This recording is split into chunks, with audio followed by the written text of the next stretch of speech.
Semarang hari ini mati lampu. Memang hidup ini seperti seperti kacang yang lupa tidak dimakan. Sudah sedia payung sebelum hujan, malah membeli kucing dalam karung.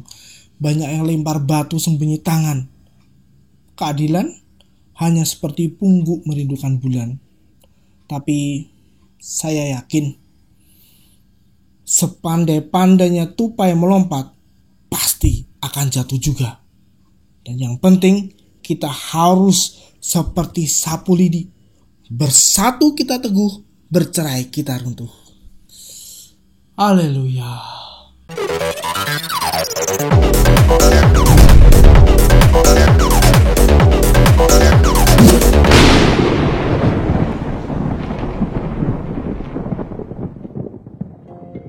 Selamat hari Tuhan saudara-saudara.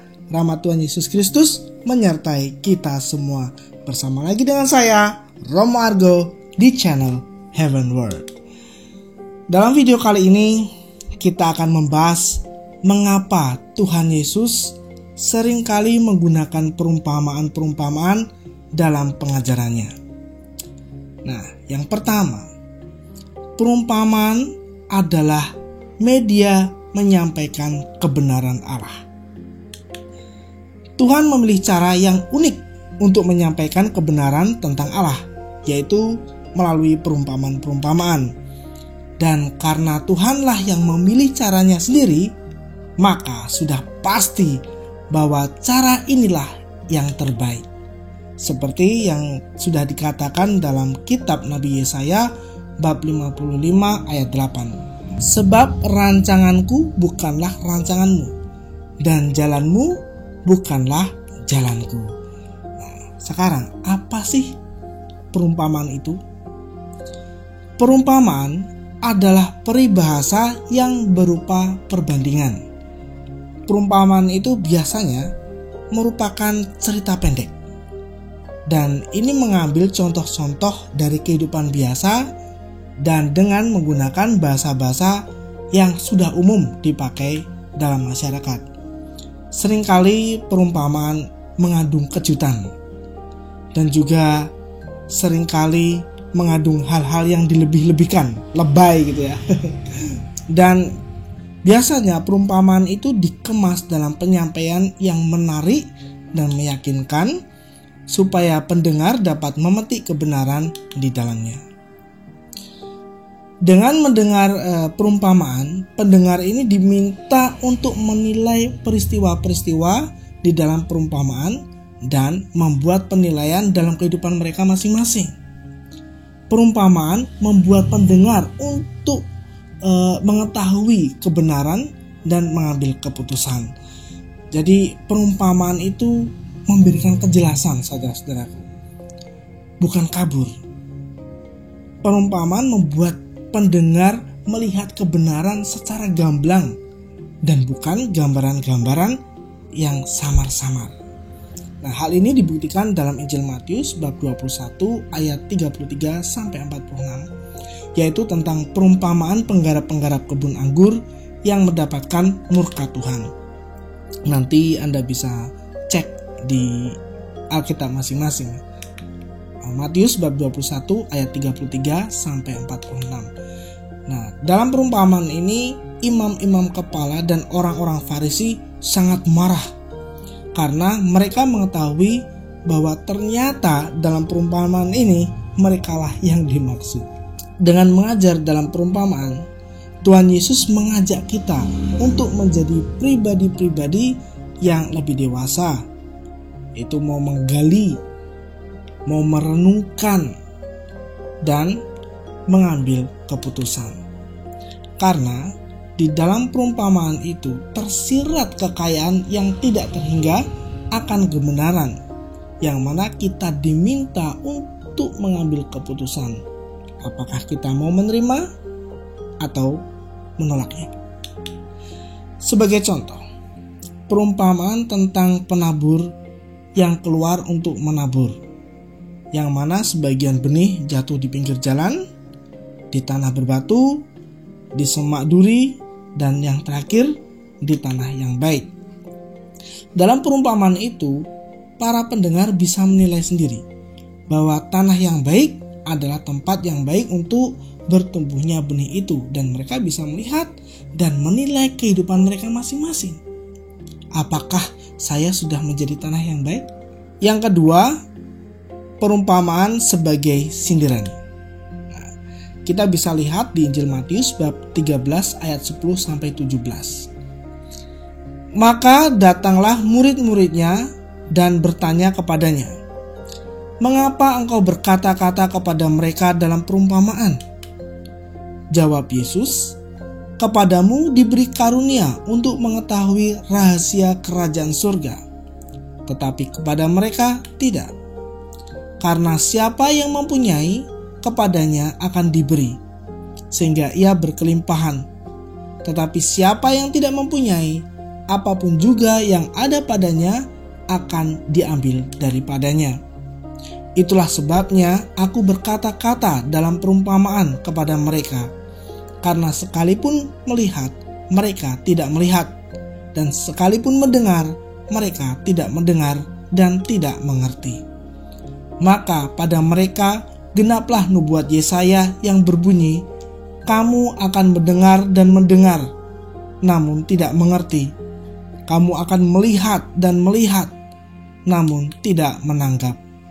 Sebab hati bangsa ini telah menebal, dan telinganya berat mendengar, dan matanya melekat tertutup, supaya jangan mereka melihat dengan matanya, dan mendengar dengan telinganya, dan mengerti dengan hatinya, lalu berbalik sehingga aku menyembuhkan mereka.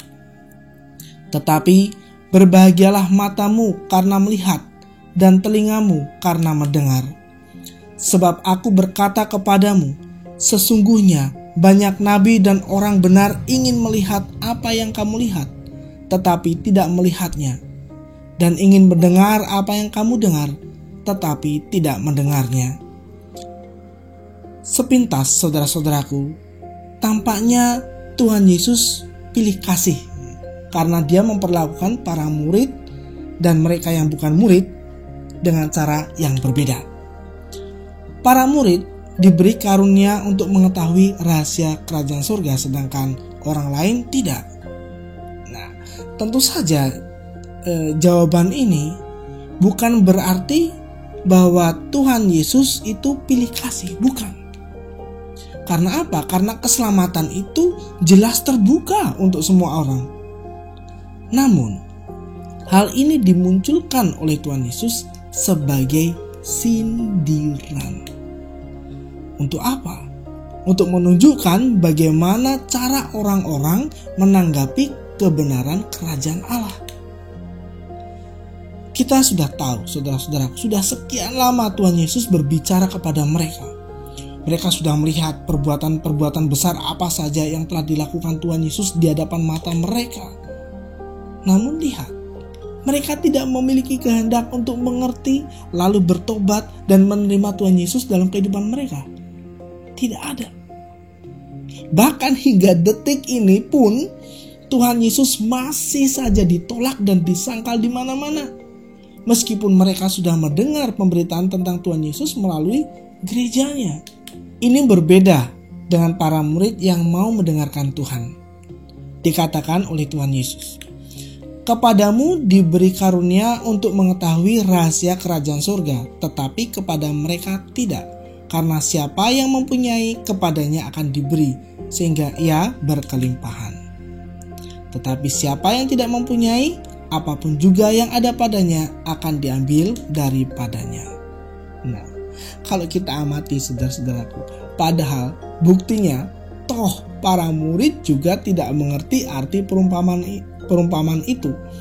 Dan oleh karena itu mereka bertanya kepada Tuhan Yesus, apa arti perumpamaan itu? Ketika mengatakan siapa yang mempunyai kepadanya akan diberi, Tuhan Yesus sedang tidak membicarakan tentang karunia untuk mengetahui rahasia kerajaan surga. Tidak. Namun dia sedang berbicara tentang kerajaan surga itu sendiri, yang adalah hidup Allah yang tampak dalam diri Tuhan Yesus Kristus. Jika kita percaya dan taat pada bimbingan Tuhan Yesus, membuka diri akan hidup Allah yang adalah kasih dan masuk ke kedalamannya, maka kita akan diberi pengertian yang mendalam dan menumbuhkan buah-buah iman dalam kehidupan kita. Bagaimana hidup di dunia supaya memperoleh hidup yang kekal, bagaimana itu tentang surga, dan tentu saja mereka yang tidak percaya tidak akan mengerti. Dan oleh karena itu mereka tidak berbuah, karena benih itu tidak ada dalam hidup mereka. Kemudian yang ketiga, perumpamaan sebagai tanda. Tuhan Yesus berbicara dalam perumpamaan-perumpamaan juga sebagai tanda. Tanda apa? Tanda bahwa dialah yang dinanti-nanti. Dia yang memenuhi nubuat perjanjian lama yang sudah disampaikan oleh para nabi dalam kitab suci. Dalam kitab Nabi Hosea bab 12 ayat 11 dikatakan di sana, "Aku berbicara kepada para nabi dan banyak kali memberi penglihatan dan memberi perumpamaan dengan perantaran para nabi." Kemudian dalam kitab Mazmur bab 78 ayat 2, "Aku mau membuka mulut mengatakan amsal. Aku mau mengucapkan teka-teki dari zaman purbakala." Sejak dahulu, saudara-saudaraku, Tuhan sudah sering kali menggunakan perumpamaan untuk mengajar Israel melalui para nabi. Misalnya, perumpamaan Raja Wali dan pohon anggur itu ada di kitab Nabi Yeskiel bab 17 ayat 2-10. Kemudian perumpamaan pohon menjadi raja itu di kitab Hakim-Hakim bab 9 ayat 8-15. Lalu ada juga perumpamaan pohon anggur yang mengecewakan di dalam kitab Nabi Yesaya bab 5 ayat 1-7. Kemudian juga perumpamaan domba orang miskin itu yang dikatakan oleh Nabi Nathan dalam kitab Samuel yang kedua bab 12 ayat 1-4. Sekarang Dia yang berbicara dalam perumpamaan-perumpamaan yang memberi kuasa kepada para nabi, Dia sudah datang menjadi manusia dan berbicara dalam perumpamaan-perumpamaan. Dengan demikian saudara-saudaraku, orang akan mengerti bahwa Tuhan Yesus adalah Dia yang dijanjikan, adalah Tuhan Allah Israel yang telah datang menjadi manusia untuk menyelamatkan manusia supaya manusia beroleh hidup kekal. Demikianlah penjelasan yang bisa saya sampaikan. Semoga dapat membantu kita untuk lebih mengerti maksud Tuhan menggunakan perumpamaan-perumpamaan dalam berbagai pengajarannya. Jika Anda menyukai video ini, silakan bagikan kepada saudara-saudara yang lain. Klik like dan beri komentar, karena kritik dan saran itu sangat saya butuhkan. Dan jangan lupa subscribe channel ini untuk video-video selanjutnya. Tuhan Yesus mengasihi dan memberkati kita semua.